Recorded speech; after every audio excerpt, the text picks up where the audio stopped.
नमस्कार प्यारे विद्यार्थियों, आप सभी का एक बार फिर से स्वागत है जेके आईटी मंत्रा यूट्यूब चैनल में। 12 प्री एग्ज़ाम के लिए क्लासेज शुरू कर रखी है और शाम 6 बजे आपको हर दिन क्लास मिलती है। अभी 2 दिन क्लासेज नहीं हो पाई, अब रेगुलर होगी और कोशिश करता हूँ आपको हर दिन एक क्लास प्रोवाइड करवा दूँ, लेकिन आपका रिस्पॉन्स ही अच्छा नहीं आता तो मुझे लगता है कि क्लासेज या फिर इतनी मेहनत करने का कोई मतलब नहीं है। क्योंकि आप मेरा कंटेंट देखते हैं और उस कंटेंट को देखकर एक बार 2 मिनट आप विचार कीजिए, आपको भी पता चलेगा इस कंटेंट के पीछे कितनी मेहनत होती है।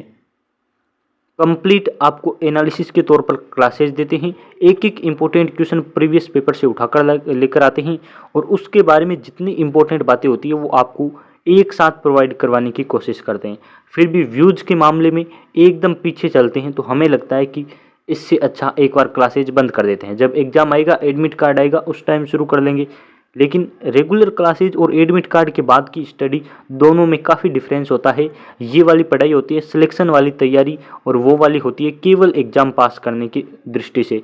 यदि आप एडमिट कार्ड आने के बाद पढ़ते हैं तो आप सिलेक्शन लेने के लिए, मुझे नहीं लगता कि आपको भी लगता है कि आपका सिलेक्शन हो जाएगा। यदि आज से पढ़ाई कर रहे हैं तो आपके अंदर एक कॉन्फिडेंस होगा कि हाँ, मेरा सिलेक्शन हो सकता है या इस बार मैं अपना एग्ज़ाम पास करके ये नौकरी ले लूँगा। चलिए शुरुआत करते हैं, ज़्यादा इंट्रोडक्शन नहीं देंगे और क्लासेज आपको पता है अब एग्ज़ाम तक 1-1 मिनट का समय है, तो चलिए शुरू करते हैं।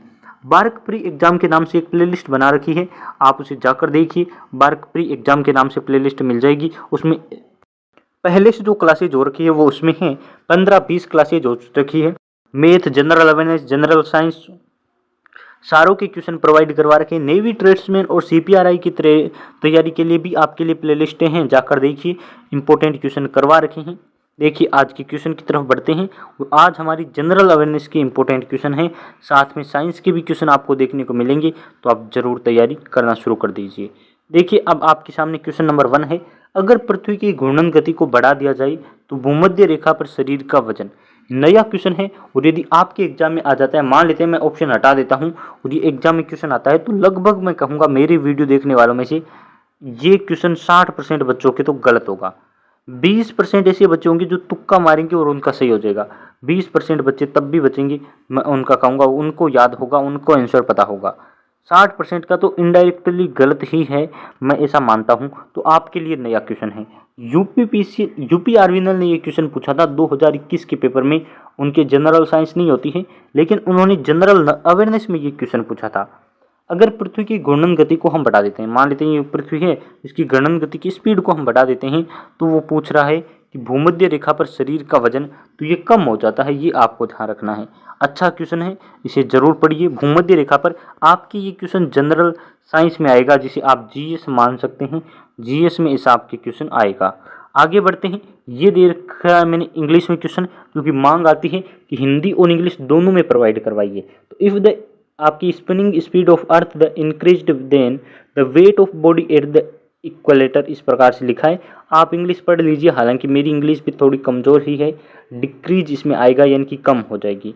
मैं हिंदी मीडियम का हूँ खुद और क्वेश्चन हिंदी मीडियम में प्रोवाइड करवाता हूँ, लेकिन आपके लिए इंग्लिश में कोशिश की है, तो लाइक ज़रूर कर दीजिए। शेयर करने की आपसे उम्मीद करता हूँ, क्योंकि मैं खुद कहीं शेयर नहीं करता हूँ, पर्सनल ग्रुप्स नहीं है, केवल टेलीग्राम पर डाल देता हूँ, तो आप वहाँ भी ज्वाइन हो जाइए। पीडीएफ मैंने सारी वहाँ डाल दी है।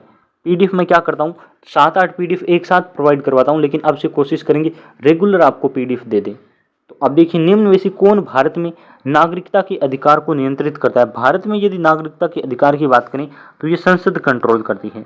अब केवल संसद में क्या आता है आपको पता है, तो संसद 3 इसके हिस्से होते हैं। अब यहाँ से आपसे क्वेश्चन पूछा जा सकता है कि लोकसभा आपकी संसद का हिस्सा होता है, लोकसभा प्लस राज्यसभा और प्लस आपके राष्ट्रपति होता है ना, ये आपके लोक संसद का यानी कि पार्लियामेंट का हिस्सा होता है। चलिए पहले इंग्लिश वाले भी अपना क्वेश्चन पढ़ लो, ताकि उन्हें भी पता चले कि किस टॉपिक पर बात हो रही है।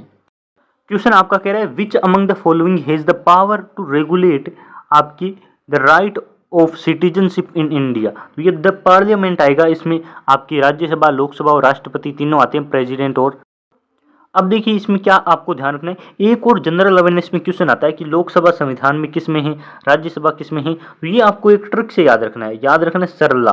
सरला का मतलब है संसद का इसमें है आपके 79, आर्टिकल 79, राज्यसभा का है 18 और लोकसभा का आपके है 81।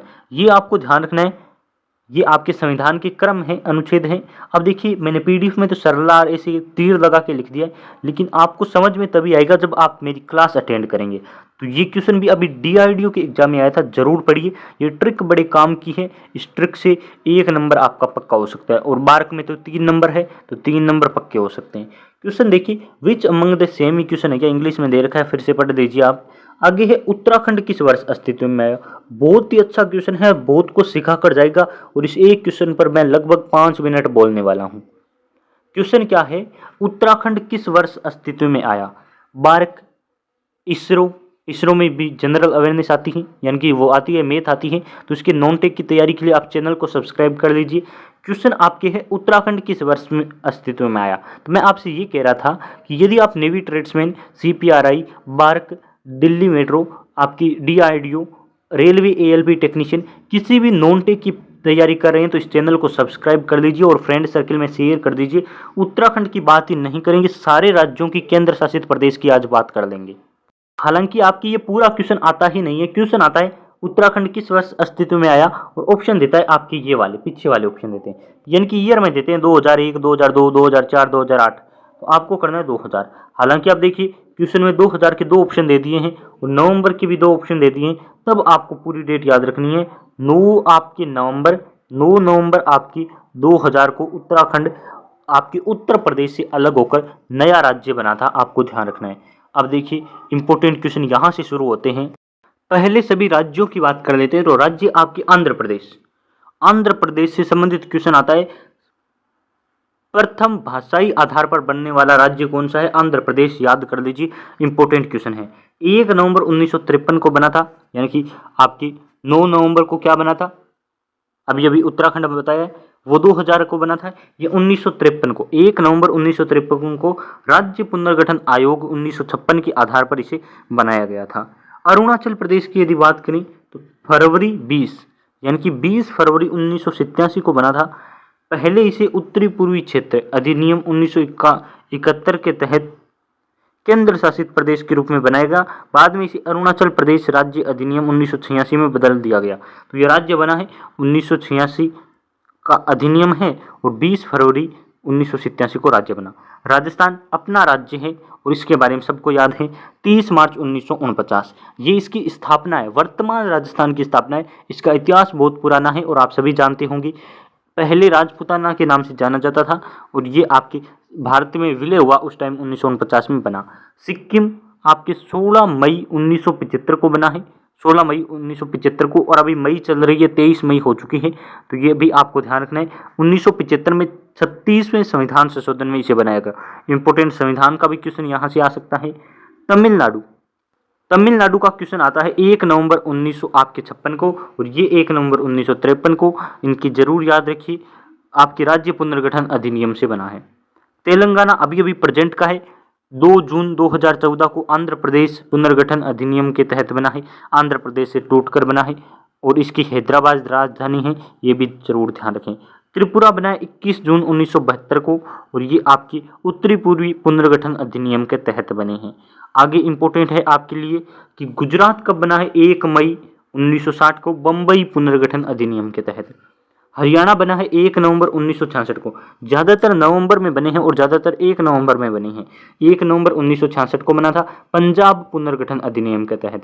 हिमाचल आपका 1971 का है, और ये है आपके हिमाचल प्रदेश का अधिनियम, और बाद में 1971 में इसे राज्य का दर्जा मिला। झारखंड आपके 2002 में बना है, और ये 15 नवंबर 2002 को बना है, तो जरूर ध्यान रखें। कर्नाटक 1 नवंबर 1956 को बना है। केरल आपके 1 नवंबर 1956 को बना है, ये दोनों एक ही दिन बने हैं, तो इनको भी आप जरूर ध्यान रखें। 1 नवंबर 1956 को केरल कर्नाटक।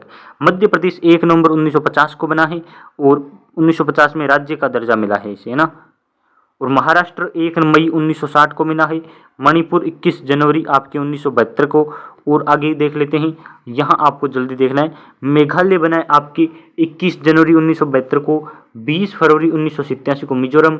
नागालैंड 1 दिसंबर 1963 को, ओडिशा 1950 को, पंजाब 1949 को, असम 1950 को, बिहार 1950 को, हरियाणा 1 आपके, छत्तीसगढ़ 1 नवंबर 2000 को, और 30 मई को आपके बना है 1987। तो गोवा आपकी 30 मई आ रही है, याद कर लीजिए, क्योंकि डे सेलिब्रेट करेंगे ना तो ज़्यादा याद रहेगा। तो आप 30 मई को ज़्यादातर दिमाग में सेट करें कि 1987 को गोवा बना था, आज 30 आपके मई है, आज गोवा की स्थापना दिवस है, ऐसे करके आप याद कर सकते हैं। कर्नाटक आपके 1 नवंबर 1956 को, केरल 1 नवंबर 1956 को, आपके मध्य प्रदेश 1 नवंबर 1950 को, महाराष्ट्र ये तो अभी हो नहीं गया है क्या, तो हो गया, तो आप जरूर पढ़िए इन्हें। पहले मैं आपको राज्य एक बार रिवाइज करवा देता हूँ, फिर केंद्र शासित प्रदेश पर चलेंगे। देखिए इंपॉर्टेंट है ये वाला 1 नवंबर 1953, फिर आपकी इंपॉर्टेंट है क्या 2 जून 2014, 1 नवंबर आपके 1956, और फिर आपकी इंपॉर्टेंट पर मैं टिक लगा देता हूँ ताकि पीडीएफ से आप पढ़ पाएँ। गुजरात का नहीं है, हरियाणा 1 नवंबर 1966 जरूर पढ़े, 15 नवंबर 2000 को आपके झारखंड, कर्नाटक 1 नवंबर 1956, केरल 1 नवंबर 1956, मध्य प्रदेश 1 नवंबर 1950, और फिर आपके हैं, जरूर इनको पढ़ लीजिए क्योंकि ये एग्जाम में आपके आएंगे ऐसे क्वेश्चन। और आगे है आपकी जो मैं टिक लगा रहा हूँ वो जरूर पढ़े, छत्तीसगढ़ 1 नवंबर 2000 को, और आपकी क्या है, तो ये आप राज्य पढ़िए। अब केंद्र शासित प्रदेशों की बारी आती है, उन्हें भी पढ़ लीजिए। केंद्र शासित प्रदेश में क्या है, अंडमान निकोबार द्वीप समूह 1 नवंबर 1956 को, 1 नवंबर 1956 को ही ज़्यादा क्यों आ रही है, इसके कारण पीछे है कि राज्य पुनर्गठन अधिनियम 1956 के तहत इन्हें राज्य और केंद्र शासित प्रदेश बनाया गया। चंडीगढ़ 1 नवंबर 1966 को, और आगे है आपके 26 जनवरी 2020 को। देखिए इंपॉर्टेंट क्वेश्चन अभी प्रेजेंट का, और ये क्वेश्चन एग्जाम में आ सकता है। दादरा और नगर हवेली और दमन और दीव ये आपके बने हैं। और फिर आगे है 1 नवंबर 1956 को दिल्ली, 31 अक्टूबर 2019 को जम्मू कश्मीर, 31 अक्टूबर 2019 को आपके लद्दाख, अभी अभी का है ये, प्रेजेंट का जरूर याद रखिए। और फिर 1 नवंबर 1956 को लक्षद्वीप, 1 नवंबर 1954 को पुदुचेरी। फिर आपके आगे इंपॉर्टेंट यही थे।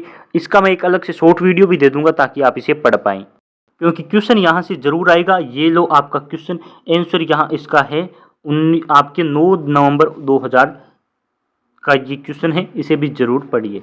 आगे बढ़ते हैं इंपॉर्टेंट क्वेश्चनों की सीरीज में। इसे मैं पेज को डिलीट कर देता हूँ ताकि पीडीएफ में हमारे ना रहे प्रॉब्लम। ये लो, अब देखिए क्वेश्चन आपके सामने है, भारत में सबसे उच्च ज्वार बोर वाली नदी कौन सी है। जवार बोर यानी कि टाइडल इस प्रकार से लिखा होता है, ये रहा, इंग्लिश में पढ़िए इसे, the river with highest tidal bore in India. तो ये आपकी हुगली नदी है, इसके बारे में और सर्च कीजिए। ये क्वेश्चन आपके 2 एग्जाम में आया था, एक तो यूपी का कोई एग्जाम था और एक आपकी यूपी आरविनल था। एक तो आपके टेक्निकल का एग्जाम था यूपी आरविनल, और एक यूपी का कोई राज्य स्तरीय एग्जाम था, उसमें भी ये क्वेश्चन आया था, सेम क्वेश्चन था, जरूर इसे पढ़िए। आगे है, निम्न में से राज्यों में कौन भारत में काली मिर्च का सबसे बड़ा उत्पादक है। यदि आपको विश्व में पूछ ले तो विश्व में आपको ध्यान रखना है, इसका आंसर आएगा वियतनाम। क्या आएगा, वियतनाम इसका आंसर आएगा विश्व में। लेकिन यदि आपसे पूछ ले, यहाँ इसमें कंफ्यूजन है मुझे भी, इससे पहले आप इसे इंग्लिश में पढ़िए। इंग्लिश में ये रहा क्वेश्चन कह रहा है, which one the following state is the largest producer of black paper in India. अब देखिए आपसे यदि पूछ ले वर्ल्ड में कौन है, तो इसमें आपको ध्यान रखना है वियतनाम देश है, वो आपको ध्यान रखना है, वियतनाम देश आपकी वर्ल्ड में है सबसे बड़ा प्रोड्यूसर। लेकिन आपको स्टेट पूछा है, यानी कि राज्य पूछा है ना, तो राज्य में आपकी देखिए सबसे बड़ा उत्पादक की बात करें तो पहला आपके आएगा कर्नाटक, इसे आप जरूर पढ़िए, कर्नाटक पहले है। फिर है आपकी केरल, दूसरे नंबर पर केरल है, फिर आपके है तमिलनाडु। 3 ऐसे राज्य हैं जो आपके लार्जेस्ट प्रोड्यूसर है, कर्नाटक, केरल और तमिलनाडु। हालांकि यहाँ इन्होंने केरल कैसे आंसर दे दिया मुझे समझ नहीं आ रहा है, क्योंकि पहले नंबर पर यदि पूछता तो हम कर्नाटक करते, और यदि आपसे पूछ लेता कि निम्न में से कौन सा नहीं है सबसे बड़ा तो आंध्र प्रदेश कर देते। लेकिन हो सकता है क्वेश्चन गलत हो, तो आपको ये वाली लाइन याद रखनी, एग्जाम में यही करना है। आगे बढ़ते हैं, क्वेश्चन आपके सामने है, खुला बाजार परिचालन क्या है। इंग्लिश में पढ़िए, ओपन मार्केट ऑपरेशंस क्या है। तो देखिए पहले तो आपको पूछी जाती है OMO की फुल फॉर्म क्या होती है, ओपन मार्केट ऑपरेशंस। ये होती है आपके सेलिंग एंड गिल्ट आपकी इजेज सिक्योरिटीज बाय द गवर्नमेंट हो चाहे आपके पब्लिक सेक्टर, इसमें ये आता है कि सरकार द्वारा गिल्ट एंड प्रतिभूतियों को बेचना आपकी ओपन बाजार परिचालन या ओपन मार्केट ऑपरेशंस कहलाता है। पढ़िए, अच्छा क्वेश्चन है। आगे बस काफ़ी क्वेश्चन हो गए थे, इसमें इतने क्वेश्चन शामिल किए हैं। आप क्लास को लाइक जरूर करें, बस टाइम इतना ही मिल पाता है इसलिए कम क्लासेज हो पाती है। और एक आपके लिए ज़रूरी सूचना है, वो सूचना ये है कि हमने अब इलेक्ट्रिशियन वालों के लिए सुबह 7 बजे क्लासेस शुरू कर दी है। टॉपिक वाइज इंपॉर्टेंट 40-50 क्वेश्चन की क्लास होगी सुबह 7 बजे, जिसमें आपको पिछले वर्ष पूछे गए प्रश्नों यानी कि आज तक जितने भी टेक्निकल के एग्जाम हुए हैं उसमें टॉपिक वाइज पूछे गए क्वेश्चनों की क्लास प्रोवाइड करवाएंगे। कल सुबह 7 बजे सेल और बैटरी के टॉपिक पर क्लास रहेगी, जिसमें आज तक के जितने भी एग्जाम हुए हैं उनमें से पूछे गए सेल और बैटरी के क्वेश्चन आपको सोल्व करवा दिए जाएंगे। बहुत बहुत धन्यवाद आप सभी का। चैनल को लाइक एंड सब्सक्राइब कर लीजिए। वीडियो पर लाइक काफ़ी कम आते हैं, व्यूज काफ़ी कम आते हैं, तो आप इसे शेयर करके अपने फ्रेंड को बताइए कि हर शाम क्लास होती है। बहुत बहुत धन्यवाद आप सभी का।